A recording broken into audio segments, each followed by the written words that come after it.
Here we have a single Weber ICT. It's the right hand one which I've marked. This is important when putting it back together because of the throttle arms on this linkage. They are sided. I'm just taking out the top half of the screws here. There are 4 in total to take out. You can see 1, 2, 3 and 4. Then what you'll need to do is take the return spring off. Sometimes you can get this off by hand as so. You may need a little screwdriver, a pair of thin nose pliers to help pop that off. Then you can wiggle the top of the carb off. Again, you might need a little screwdriver there, a flat blade screwdriver to help take that off.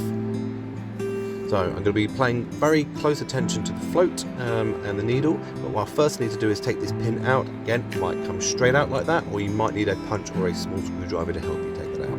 So you can then lift the needle and float together. Put the top plate over there and have a very quick look at the needle. This one, if you look closely, you can see there is a shiny ring around the top of the needle, and that is basically telling me that that has been worn either by ethanol or with too much pressure. So that would have been leaking and causing problems with running. Secondly, I need to weigh this float. It should be 11 grams.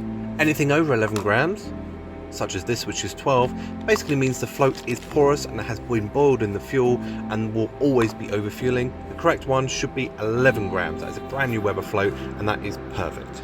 Old needle, new needle. Please note that this is a viton tipped needle valve that has a basically rubber coating on there which is ethanol resistant. So I only fit those now at 150 size for air-cooled Volkswagens. So this is just taking the old seat out.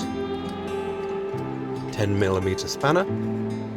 Please note that there is a little washer in there, so usually it's quite stuck, as you can see here. That needs to be there, it's very important. So 150 size new needle seat going in. I will fast forward this.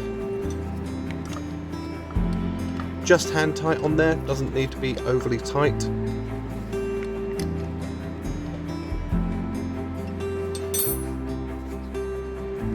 Then what you can do is you can pop the brand new needle, noticing that the little metal spike faces backwards so it doesn't hit the float. Pop the float in the top and then slide the pin through. Again, might need a bit of persuasion with a pair of pliers.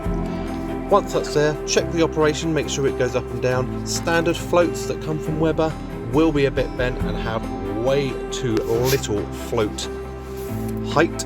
As you can see here, this is like 3 or 4 mil. It needs to be at least 8mm at its lowest point. So this is how you bend that metal part of the float to get more at its lowest setting. Just checking it with the ruler here. Still needs more.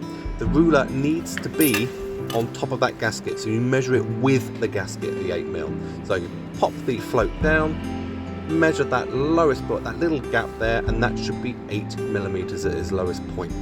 Hard to show on camera, but it's 8mm. Then you want to make sure that it fully opens and closes. So best way to do that is push it open like I did there and then blow through it to make sure that it can let fuel through nicely. You can then pop the top cover on the carb like I just did there, replace the little screws. You want to put these screws in diagonally, so tighten one down a little bit, go diagonal, do the other one, and the same with the other two. When they're almost hand tight, go around and do them all nice and tight by hand.